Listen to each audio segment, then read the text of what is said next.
ग्रीष्म ऋतु का समय, गर्मी का समय। मन में भाव आया, कृष्णदास जी पौड़े हुए थे लेटे लेटे, गले में थोड़ी गर्मी लगी तो जलपान किया। उसके बाद विचार किया कोई ऐसा फल खाया जाए जिससे थोड़ी गर्मी शांत हो। तो मन में विचार आया, बोले जरूर ठाकुर जी को गर्मी लग रही है, इसीलिए मुझे गर्मी लग रही है। निकल गए महाराज बाजार में लेने के लिए खरबूज।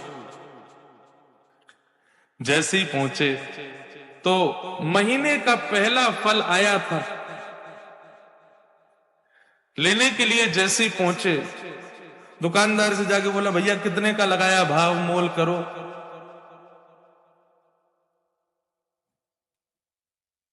दुकानदार ने जो भी भाव था उसका 1 रुपया 2 रुपया बताया। बोले इतने का है, लो। यहां कृष्णदास जी खरीदने लगे, इतने में ही राजा के सैनिक आ गए। सैनिकों ने आकर कहा, बोले नहीं, महीने का पहला फल है, पहले राजा की सेवा में जाएगा, बाद में किसी मंदिर मठ में जाएगा। कृष्णदास जी बोले यहां तो हमारे लाल जी की नाक कट जाएगी अगर ये फल राजा के यहां गया तो। महीने का पहला फल है, ठाकुर जी की सेवा में जाना चाहिए। अब इनको प्रवचन क्या सुनाऊं मैं? ये राजा के यहां रहने वाले लोग, इनमें बुद्धि विवेक तो होता नहीं है, केवल तनख्वाह के लिए राजा की जय जयकार करते हैं। हमारे यहां तनख्वाह थोड़ी देते हैं ठाकुर जी, हम तो फिर भी जय जयकार करते हैं। ये राजा के लोग, इसको क्या समझाऊं मैं? कृष्णदास जी उनको समझाते तो बात बिगड़ जाती। कृष्णदास जी ने बोला भैया देखो, पहले हम आए तो हमको देना चाहिए। दुकानदार बोला पहले आप आए हो, लेकिन अगर इनको नहीं दिया तो ये दंड दे सकते हैं मुझे, राजा के लोग हैं, मैं तो इन्हीं को दूंगा। कृष्णदास जी बोले अगर हम तुमको दुगना रुपया दें तो? 1-2 रुपए की चीज की अगर हम 5 रुपए दें तो भी नहीं दोगे? तो उसका मन थोड़ा लोभ में आ गया। उसने कहा भैया देखो, आप भले ही राजा के यहाँ से, लेकिन राजा सबका भला चाहता है ना। अगर इनकी वजह से मेरे घर की रोटी बढ़िया आ जाए तो फिर मैं इन्हीं को दे देता हूं, ये 4 रुपया दे रहे हैं। राजा के सैनिकों ने कहा हम पे कोई कमी है क्या, हम 10 रुपया देंगे, लाओ अब हमको दो। 10 रुपया बोला तो कृष्णदास जी बोले हम 15 रुपया देंगे। अच्छा एक और बात बताऊं, जेब में लाए 2 ही रुपया थे। कृष्णदास जी लाए 2 ही रुपया थे, लेकिन बातें देखो। सैनिक बोले भाई राजा की नाक कटेगी, सुनो 20 रुपया देंगे, फल हमको दो। कृष्णदास जी बोले 25 देंगे, बिना विचार किए हमको दो। करते करते करते महाराज मोल पहुंच गया 90 रुपए पे। कृष्णदास जी सीधे बोले हम 100 रुपया देंगे, अब तो हमको देना ही पड़ेगा। फल वाला सोच रहा है ये जल्दी ले में, और मैं यहां से जाऊं, मेरी तो छुट्टी, अब तो 1-8 साल अगर दुकान नहीं भी लगाऊंगा तो चलेगा, 100 रुपया मिल रहे हैं, उस समय बहुत होते थे। जब 100 रुपए पर अंक पहुंच गया कृष्णदास जी का, सैनिकों ने बोला कि भाई देखो, हम भले ही मोल भाव तो लगा रहे हैं, अपने राजा की नाक बचाने के लिए रुपया बढ़ाते तो चले गए, लेकिन अगर राजा ने पूछा कि फल कितने का आया और हमने कहा 100 रुपए का, तो राजा तलवार निकाल के सर धर से अलग कर देगा।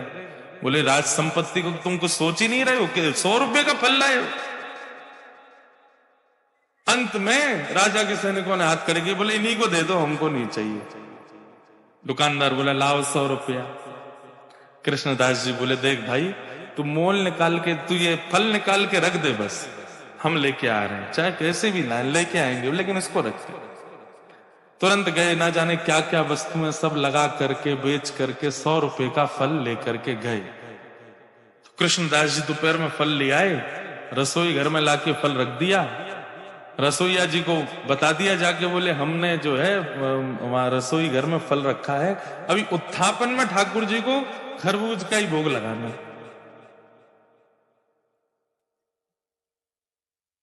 कृष्णदास जी बड़े प्रसन्न थे कि भैया महीने का पहला फल ठाकुर जी की सेवा में आएगा, ठाकुर जी पाएंगे, आनंदित हो जाएंगे। रसोईया स्नान ध्यान करके जैसे ही रसोई घर में गए, पूरी रसोई खोज ली, लेकिन महाराज फल नहीं मिला, कोई ले गया उसको वहां से। बाहर आके कृष्णदास जी से कहा, बोले कि कृष्णदास जी अंदर तो फल है ही नहीं। बोले अरे मैंने वहीं रखा है। बोले मैंने देख लिया, कहीं भी नहीं है। सब जगह खोज लिया महाराज, फल तो कहीं चला गया, उसको कोई और ले गया। कृष्णदास जी बड़े व्याकुल हो, बोले एक तो मैं अपने लाला की नाक बचावे के काजे राजा के सिपाहियन से लड़ झगड़ के लायो, 2 रुपया के फल को 100 रुपया को लेके आयो, कितनी वस्तु बेच के आ गए हो। इस बात का दुख नहीं कि इतना महंगा लाया, इस बात का दुख नहीं कि इतना लड़के लाया, इस बात का दुख कि ठाकुर जी उसको पा ना पाए, कोई और ले गया। बड़े दुखित बैठे थे मंदिर के अंदर। उत्थापन का समय, अन्य फलों का भोग ठाकुर जी को लगा दिया, लेकिन कृष्णदास जी का मन बड़ा विचलित। पुजारी जी आए, बोले कोई बात नहीं, अब हमने अन्य फलों का भोग लगा दिया है, अब फिर कभी कृष्णदास जी, अब कृष्णदास जी किस किस को बताएं। रोते रहे, सब समझाते रहे कृष्णदास जी को। उत्थापन का भोग जब अनौसर हुआ और पुजारी जी ने बाहर आकर के जैसे ही कपाट खोलने की घोषणा की, सब दर्शनार्थी खड़े हो गए। कृष्णदास जी के भी नेत्र लाल पड़े थे। जैसे ही कपाट खुले तो क्या पाया, ठाकुर जी के उर्द बाहु के ऊपर वही फल रखा जाता जो कृष्णदास जी लेकर के आए थे।